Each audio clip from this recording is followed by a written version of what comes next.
मित्रों, आज जो कहानी मैं आपको सुनाने वाला हूं वह बहुत ही खास है। यह कहानी है त्रिया चरित्र की है।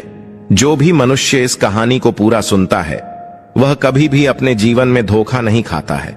इस कहानी को सुनकर आप अपने जीवन में कई बदलाव ला सकते हो। बहुत समय पहले की बात है। किसी राज्य में एक राजा रहा करता था। उसकी राज्य की चर्चाएं बहुत दूर दूर तक फैली हुई थी। उस राजा का पुत्र था जिसकी उम्र कुछ ज्यादा नहीं थी, 12 या 13 वर्ष होगी। वह राजकुमार बड़ा ही सुंदर था।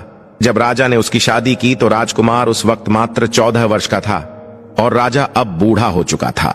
एक दिन राजा ने सोचा कि अपने राजकुमार को राजा बना देते हैं, क्योंकि उस राजकुमार ने कई शादियां की थीं और पहले के राजाओं में यही नियम था कि राजा जितनी चाहे उतनी शादी कर सकता था। वह राजा अपने पुत्र राजकुमार को राजा बना देता है। राजकुमार की 7 शादी हो चुकी थी। वह राजकुमार जो कि राजा बना था अपनी पढ़ाई लिखाई फिर भी कर रहा था। वह रोज गुरुकुल में पढ़ने के लिए जाया करता था। और एक दिन की बात है, जब वह राजकुमार पढ़ने के लिए विद्यालय जा रहा था तो रास्ते में उसे पनिहारी मिली। वह पनिहारिन भी बहुत सुंदर थी। उस पनिहारिन ने राजकुमार से पूछा था कि हे राजा, आप रोज कहां जाते हैं? राजकुमार कहता है कि मैं रोज विद्या ग्रहण करने के लिए अपने गुरु के पास जाता हूं। तो वह कहती है, यह तो अच्छी बात है, लेकिन यह बताइए आपने त्रिया चरित्र पढ़ा है?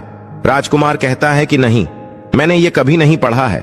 फिर पनिहारिन कहती है कि आप त्रिया चरित्र अवश्य पढ़ना। मित्रों, राजकुमार कहता है कि यह त्रिया चरित्र क्या होता है? पनिहारी ने कहा कि आप यह बात अपने गुरु से जाकर पूछना और त्रिया चरित्र को अवश्य ही पढ़ना। राजकुमार कहता है कि मैं आज ही जाऊंगा और अपने गुरु से जाकर पूछ लूंगा कि आपने मुझे त्रिया चरित्र क्यों नहीं पढ़ाया। इतनी बात कहने के बाद वह राजकुमार वहां से चल देता है। मित्रों, वह पनिहारिन की बात सुनकर वह राजकुमार गुस्से में था। उसकी आंखें लाल थीं। वह अपने गुरु के पास जाकर प्रणाम करता है। गुरुजी ने पूछा कि बेटा, क्या हुआ? आज तुम क्रोध में दिखाई दे रहे हो और तुम्हारी आंखें लाल क्यों हैं? क्या बात है, मुझे बताओ। राजकुमार ने क्रोध में जवाब दिया कि गुरुदेव, आपने मुझे त्रिया चरित्र क्यों नहीं पढ़ाया? यह बात आपने क्यों छुपाया? त्रिया चरित्र के बारे में मुझे क्यों नहीं बताया? मित्रों, गुरु कहते हैं, बेटा, तुम त्रिया चरित्र नहीं पढ़ पाओगे, क्योंकि त्रिया चरित्र पढ़ना खतरे से खाली नहीं होता है। और जब तुम त्रिया चरित्र पढ़ोगे तो उसमें तुम्हारी जान भी जा सकती है। मित्रों, राजकुमार कहता है कि गुरुदेव, आप इसकी चिंता ना करें तो अच्छा है, मैं खुद इस राज्य का राजा हूं। तब अपने शिष्य की ऐसी बात सुनकर गुरु कहते हैं कि ठीक है, अब तुमने हटकर ही ली, तो अब हम तुम्हें त्रिया चरित्र पर आते हैं। त्रिया चरित्र पढ़ते पढ़ते राजकुमार को 1 साल हो गए और जब 1 वर्ष हो गया तो गुरु ने कहा कि बेटा, अब तुम्हारी पढ़ाई पूरी हो चुकी है। अब तुम घर जा सकते हो और आज से अपने राज्य को चला सकते हो। अब तुम्हें यहां आने की कोई आवश्यकता नहीं है। मित्रों, राजकुमार कहता है, ठीक है गुरुदेव। राजकुमार जैसे ही जाने को होता है, गुरुदेव उसे रोक लेते हैं और कहते हैं, बेटा, मैं तुम्हें एक ऐसा यंत्र देता हूं, या जब तुम इसे अपने कानों में लगाओगे तो कोई भी तुम्हें पहचान नहीं पाएगा और तुम उसे पहचान लोगे। राजकुमार वह यंत्र अपने हाथों में ले लेता है। मित्रों, गुरु कहते हैं, तुम इस यंत्र को ले जाओ और रात के 12 बजे आज ही के रात में अपने महल से निकलकर के जंगल की तरफ जाना और पूर्व दिशा की ओर जाना। और जब तुम पूर्व दिशा की ओर जाओ तो यह यंत्र अपने कानों में लगा लेना और वहीं पर खड़ा हो जाना। वो राजकुमार कहता है कि ठीक है, ऐसा ही करेंगे। फिर राजकुमार गुरुकुल से महल की ओर चल देता है और जब रात के 12 बज जाते हैं और उस राजकुमार की 7 पत्नियां सो जाती हैं, तब आधी रात के समय वह राजकुमार अपने हाथों में यंत्र लेकर महल से जंगल की तरफ चल देता है। राजा जंगल में पूर्व दिशा की ओर जाता है और वहां जाकर अपने कानों में यंत्र लगा लेता है और वहीं पर खड़ा हो जाता है। तो उसने क्या देखा कि वहीं पनिहारिन जो मुझे रास्ते में मिली थी, वहीं पनिहारिन एक थाली में खाना लेकर जंगल को जा रही है। वहां थोड़ी ही दूरी पर एक संत अपनी कुटिया में रहते थे। वह पनिहारिन संत के पास खाना लेकर जा रही थी। राजा ने देखा कि यह तो वही पनिहारिन है जिसने मुझसे कहा था कि त्रिया चरित्र की पढ़ाई करो। लेकिन पनिहारिन उस राजा को नहीं पहचान पाई, क्योंकि राजा के कानों में यंत्र लगा हुआ था। यंत्र लगने की वजह से राजा किसी को भी पहचान सकता था। राजा ने अपने मन में सोचा कि चलो उसके पीछे चलते हैं कि यह आधी रात को भोजन लेकर संत कुतिया की तरफ क्यों जा रही है, इसका क्या कारण है। मित्रों, वह राजा भी उसके पीछे पीछे छुपता हुआ चल दिया।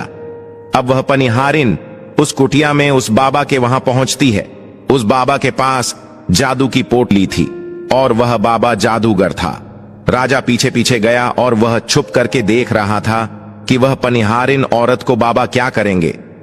बाबा ने पनिहारिन से कहा, अरे पनिहारिन, पहले तो मुझे यह बता कि आज आने में इतनी देर कैसे लग गई। हाथ जोड़कर पनिहारिन कहने लगी कि महात्मा जी, मेरा विवाह हो चुका है और मेरे पति मुझे ले जाने के लिए आए हैं। हमें लेकर कल चले जाएंगे, इसीलिए हमें उन्हें सुलझाने में थोड़ी देर लग गई और यहां आने में भी देर हो गई।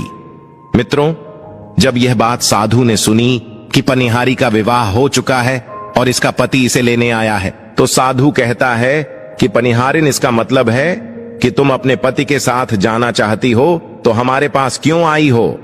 पनिहारिन कहती है कि मैं आपके बिना नहीं रह सकती हूं, मैं आपके बिना नहीं जी सकती हूं। तो साधु कहता है कि पनिहारिन, इसके लिए तुम्हें काम करना होगा। साधु एक बड़ा सा चाकू निकलता है और पनिहारिन से कहता है कि पनिहारिन, जाओ अपने पति के गर्दन काटकर यहां लेकर आ जाओ। अपने उस पति को मार दो जो हमारे और तुम्हारे बीच में दरार बन रहा है, तब मैं तुम्हें रख लूंगा, तुमसे विवाह करूंगा, तुम्हें अपनी पत्नी बनाऊंगा। मित्रों, बिना कुछ सोचे समझे वह चाकू को ले लेती है और दौड़ते हुए अपने घर जा आती है और उसका पति सो रहा था। वहां जाकर अपने पति की गर्दन काट देती है और उसकी गर्दन को लेकर साधु के पास आती है और जो राजकुमार थे उसके पीछे पीछे उसका सारा कारनामा देख रहे थे।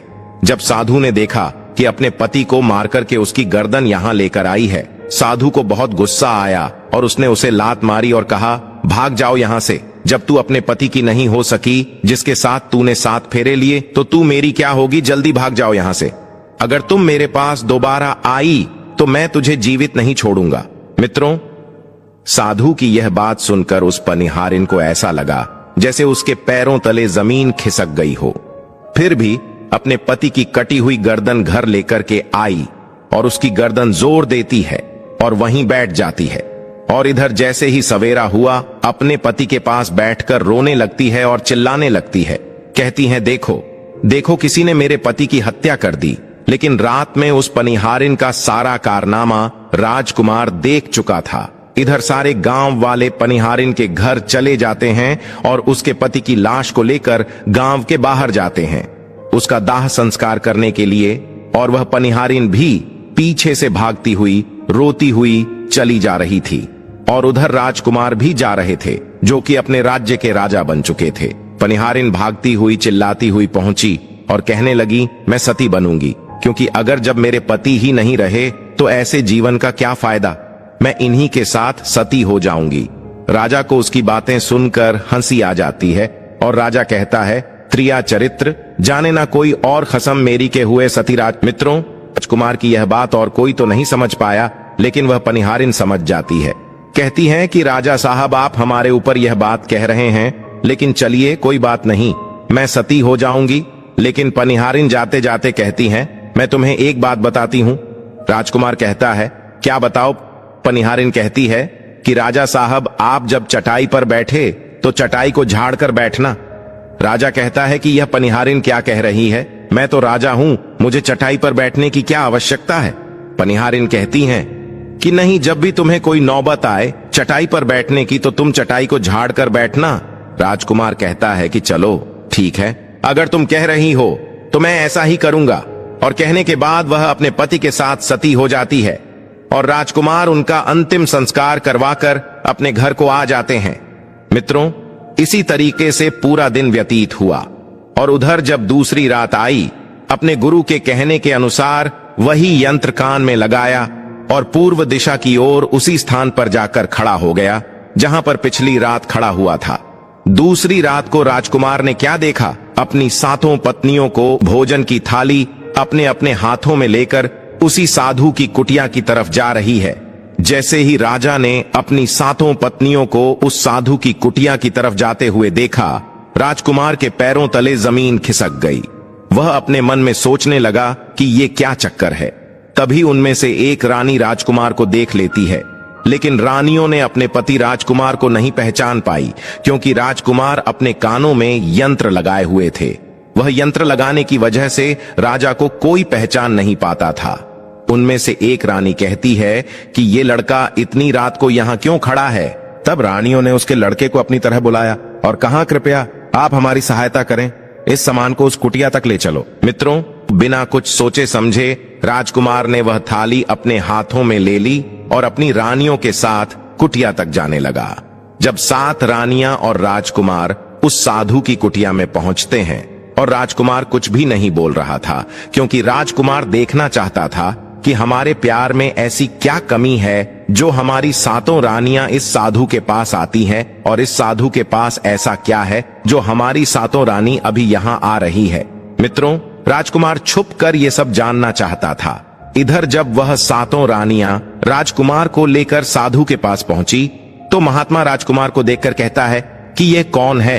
तो 7 रानियां कहती हैं कि महात्मा जी, ये बालक हमें रास्ते में मिला, इसने हमारी सहायता की तो हम इसे अपने साथ लेकर आ गए। रानी कहती है कि एक काम करते हैं, इसे आज रात यहीं रहने देते हैं,